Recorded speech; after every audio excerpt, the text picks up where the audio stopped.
As we've spoken about a lot throughout the week and throughout the morning, North Melbourne have been in the news for, let's face it, all the wrong reasons. They have held a number of media appearances this week, a fan engagement session, and also David Noble fronted the media yesterday, the coach. But Ben Amarfio, as the CEO, has been good enough to join us live in the studio, if you don't mind. Ben, thanks for stopping by. Pleasure. Thanks, Kane. Hey, how you holding up? Well, this is the end of a long week, and so it's been a tough week, but that's what we sign up for. You the right man for the job as CEO? Oh, that's a good question. First up, King. I'd like to think so. Ultimately, it's not my opinion that matters. It's the opinion of the board that matters. But in the meantime, until they make a call one way or the other, I'll be working as hard as I can every day of the week, 7 days a week, probably too much, to do what's right and what's best for the North Melbourne Football Club. So tell us a bit about what you bring. What's unique about you that has a great association with the Kangaroos as a club? Because I refer to them in a loving way as a country footy club playing AFL because they don't have the bells and whistles of other AFL clubs. So it's a different club than most. Maybe not. Have you Maybe noticed not. that? I have. But what I would say that North Melbourne has, and I won't compare it to other clubs because I can only speak for North Melbourne. Yep. But what I've witnessed more than anything is, and probably North Melbourne's greatest asset, is the spirit of the people. And that spirit is in the DNA, and that spirit has been set for decades before we came along. We're the latest custodians. So some people would refer to it as the shin boner spirit or whatever it is, but North Melbourne people through and through, whether they're players, former committee men and women and volunteers and players, directors and what have you, there is a fighting spirit. It sits in our values. We're never beaten. You try as hard as you want. You know, people have tried to push us around the country, whether push us to Sydney, push us to Canberra, push us to Gold Coast, now Tasmania, all the rest of that nonsense. They're not going to push the Kangaroos around. We are still here. We've been here for 153 years. We'll be here for another 153 years. So those values you talk about, have they been challenged this week, given the three leaving, and we're not going to back over that too much, but the values you talk about, do you think that they need to be reviewed or looked at or stretched? Yeah, I don't think we need to review them. One of our values, other than never beaten, is belonging. And I think that's something that gets tested when clubs are going through difficult periods. So, and that's when when you put enormous stress on people or situations, that's when things break apart. That's when people start to finger point. That's when people start to, retreat to their corners and all the rest of it. So when I look at our club, that's been in the heat for a couple of weeks now. We had a couple of dramas the other week and now this drama as well. And I look around at my executive team. It's a large executive team. I look at our staff and I look at our players and go, are we tight? Are we united? Are we sticking together? And absolutely that's the case.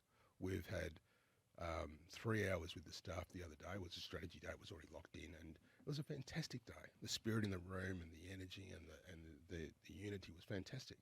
We had a morning yesterday. We celebrated Jack Siebel's 250th. The whole club comes together. All the players, all the coaches, all the staff. The president comes.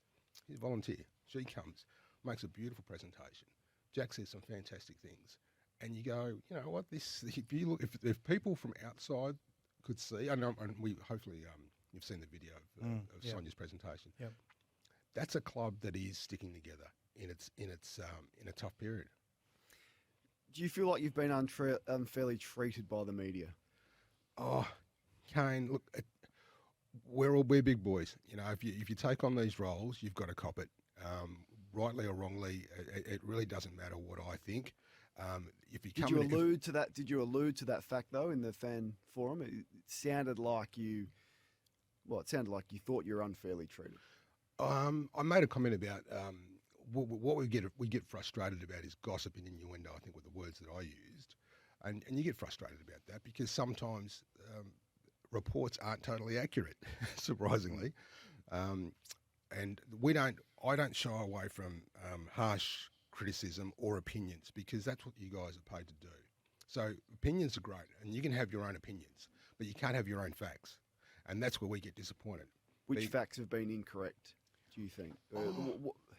I think I think David's been harshly treated to some extent. So he has a crack at the playing group after a 100-point loss. Goes pretty hard, from what I can tell. Not as hard as previous coaches of any club in our game. And we see the result of that 6 weeks, 7 weeks later. It blows up into a storm, and it becomes huge news. And it's like, really? Coach blows up at team after 100-point loss, and that's a story? Like, seriously? So that gets out somehow. And I mean, every club has leaks to the media. Like it's just when you're struggling, they seem to be magnified significantly. But does your club have more leaks than others? Do you think? I don't know, Kane. I don't know. Is it a concern for you though? But I don't even know if it is. If you can characterise it as leaks, because sometimes players, maybe if it's let's say if it's players, right? You were talking about players. Players go home like we do. Any workers, you go home. How's your day? You talk to your partner. You talk to your best mates. Well, I don't have a manager, but the players have managers. You talk to your player manager. I thought you were going to say you didn't have any best mates for a second. Things are going bad. Real bad. Yeah, you should see Kane. So you would have casual conversations with the people that are around you that you trust and love, and it might be as innocent as that. It isn't always malicious. If stuff gets out of the club, it isn't always with malicious intent. Sometimes it could be just a throwaway line. It could be a casual conversation with a loved one or a close friend. So get to the coach. Okay, so the coach has got the toughest gig in footy. Okay, Yep, the rebuild coach never survives. Okay, so that's the starting point. He would be the exception rather than the rule. There's only been a couple. Yes, I know. So no one here. I don't think is trying to sack David Noble, but I'm interested in his KPIs. And Gerard Whateley stepped through quite calmly and sensibly on AFL 360 on Wednesday night. The small marginal gains that David spoke about, quarters won, halves won, size of loss, those sorts of things. None of them are tracking better than 2021. How concerned are you about that? Well, I would say that this season's not finished yet. That's what I'm taking. Well, rounds 1 to 10 last year, rounds 1 to 10 this year. Yeah, if you look at rounds 1 to 10 last year, That's what we compared. we were poor. We were poor, and then we improved. We improved after the break, and then we tailed off in the last 4 rounds. So rounds 1 to 10 this year versus round 1 to 10 last year, you're actually going poorer. Yeah, that's true. If you look at the percentage. No, and quarters won. Yep. And his metrics. Yeah. If you look at the KPIs that he put forward in your website discussion, Yeah. on those metrics that he put forward, you're going poorer this year than last year. Yeah, those are metrics that he has set for himself and the group. They're not metrics that are sitting in his employment agreement. Right. They're the metrics he set for the team. So give us an idea of what you're assessing. I'll speak in a broad sense because I'm not going to go into the details of someone's contract. No, I don't. I'm not asking for his contract. Yeah. But what are you looking for, KPI? In a broad sense, in everyone's agreement, if we take even my agreement, Kingy, in a broader sense. Let's talk about the coach because we're talking about what we see of a weekend. Okay, we need to have that. So what we want to see from the team is we want to see growth and development of our list. That's what we want to see. Are you seeing that? That is the most important thing we want to see. Okay. Are you seeing that? As we sit here today, we are probably a bit short, I would say. We're probably a bit short in terms of the growth and development versus and I'm going to look at the last part of last year because we started to rise, and that was the expectation. Everyone goes, oh, well, they improved in the back half, and we expect to pick up from where we left off. And if you take that mentality that we should pick up from where we left off, you go, well, it's probably a bit disappointing. But there's a mitigating factor here, King. What I would say is we lost a lot of players at the end of last year as well, which has also set us back. Some, really, really wise old heads and mature bodies, Dumont and Wood and Garner and these types that are really, really solid footballers who are mature, who've been in the system a long time.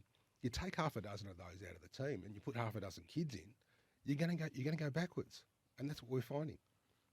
Ben, have you approached Alistair Clarkson? No. Why not? Because we have a coach, Kane. Oh, I understand, but if one of the best coaches of all time, who has North Melbourne connection, is available, you would be negligent not to approach him, would you not? I would be disingenuous and negligent and betraying my current coach if I did that too. Now, David has to be given a fair chance. He really does. He's 1 year and 10 games into his AFL coaching career, and I think he deserves a fair chance. Good defender Jordan Roughhead has retired, so he's battled injuries and departs the game after 201 games, of course, including that premiership at the Western Bulldogs. The North Melbourne CEO is Ben Amarfio. He joins us live in the studio. Ben, how do we judge you? Because your role, there's clearly lots of aspects to it. You know, the commercial, the sponsorship, the corporate side of things, but the core focus is football. How should we be judging your performance? Yep, football's in the title, so that's the number one.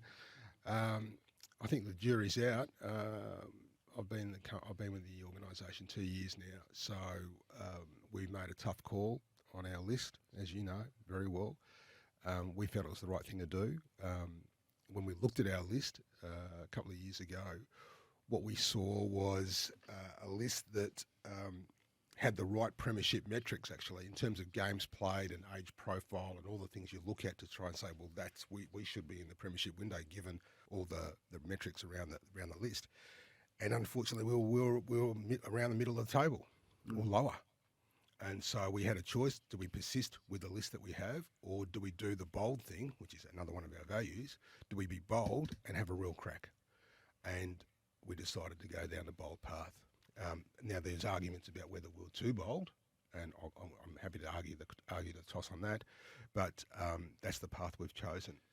There is an impatience now. I mean, you just talked about that. Then there seems to be like an impatience that's sort of growing amongst the fans, and I think the North Melbourne fans were up for this, provided the decisions that were made along the way were 100% correct. Otherwise, you never get out of the ground with this rebuild. Are you feeling that impatience? Yeah, absolutely. You feel it every day. The news cycle is 24 hours now, and everyone is impatient. The generation we're in, the millennials, are far more impatient than we were.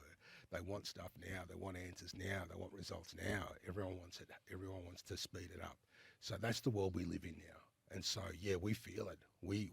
I don't think we will have the luxury of other teams to have an endless rebuild or to have multiple rebuilds. We won't have that luxury. So apart from sheer talent, what's missing? Like, if you had a wish list at the end of this season, what will you be chasing? What area will be going after to correct where you are right now? Experience. It'd be great if I could wave a wand and add a lot more experience to young bodies and young minds. We constantly ask ourselves about whether we've got the best people around David, for instance, and around the business in general.